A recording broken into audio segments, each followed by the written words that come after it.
going on YouTube? It's Big Yao, aka Simply Gizmos, here to give you my video reaction to last night's Samsung Galaxy S4 launch. Boy, where to begin? I stayed up, I watched the live stream, I fell asleep. Like, that whole Broadway thing, I don't really know where they were going with that. But to be completely honest, my actual reaction is somewhat underwhelmed. Start at the beginning. I used Windows Mobile for a long time, so that means I was a HTC fanboy. I used several devices. I had an XDA2, I had an original XDA, I had XDA Executive, the one with the spinning screen and the full QWERTY keyboard. I had a Touch Diamond, I had a Touch Pro 2, I had a HTC Kaiser with a slide out keyboard. I did all of them.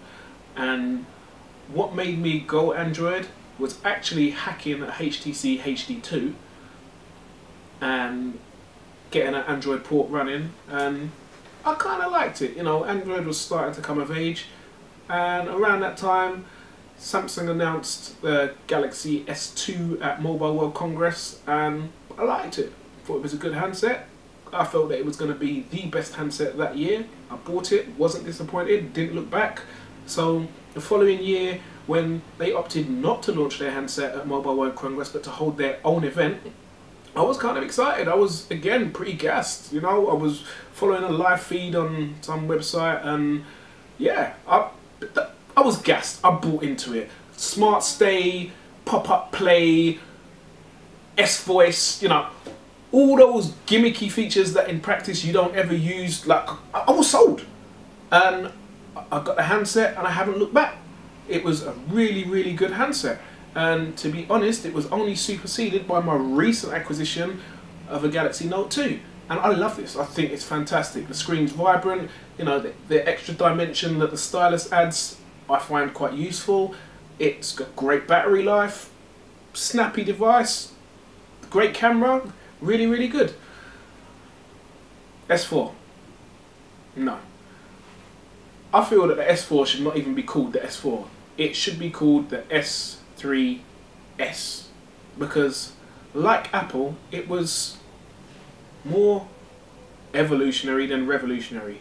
Yes, it does have a fantastic 5-inch 1080p Super AMOLED HD display.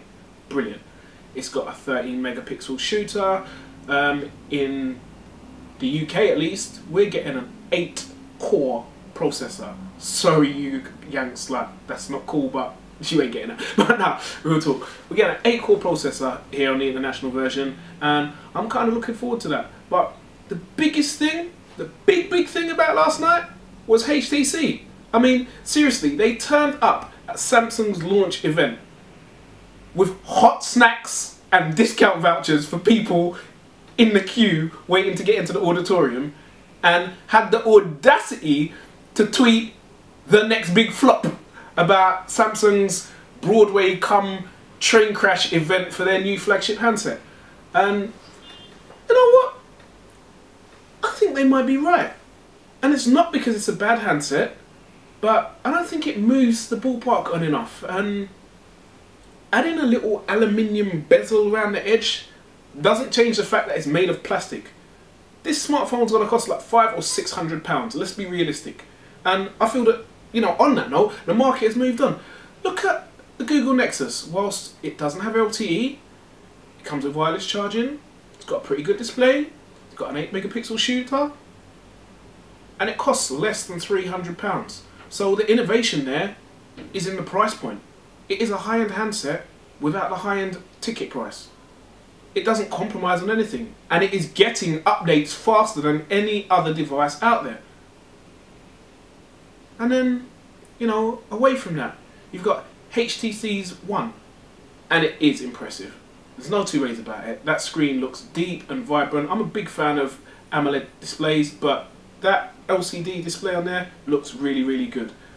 It's got an aluminium unibody, and it's also got boom sound and a couple of other bits and pieces. As to whether the camera will actually pan out the way they say it will need to be seen in practice, but I've got a little bit of buy-in there. So, truth be told, will I buy a Galaxy S4? Probably. But only to compare it against the HTC One. And, you know, I strongly suspect that Google around the corner are going to have some type of Super Nexus come out, and realistically, again, that should be a really, really impressive handset.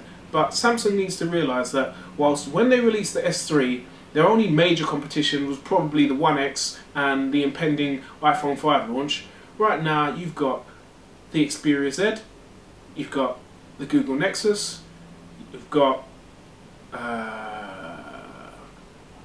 iPhone 5, well no, the impending unlaunched iPhone 5S, 6, whatever, that one. You've also got the HTC One. You know, there's a lot out there, they've got a lot of competition, so an evolutionary rather than revolutionary product, in my opinion, it's good, but it's not enough. But ultimately, that's just my thoughts. I'd like to know what you guys out there think. Do you think it's an awesome handset? Do you think it's better than the HTC One? Are you holding out for the new iPhone? Please let me know your thoughts. Please add your comments down below. You can get on me on Twitter. My Twitter handle, again, is underneath here. As you're well aware, you can find me on YouTube. You can find me on Twitter. I'm also on Blogger. And if all else fails, Google me.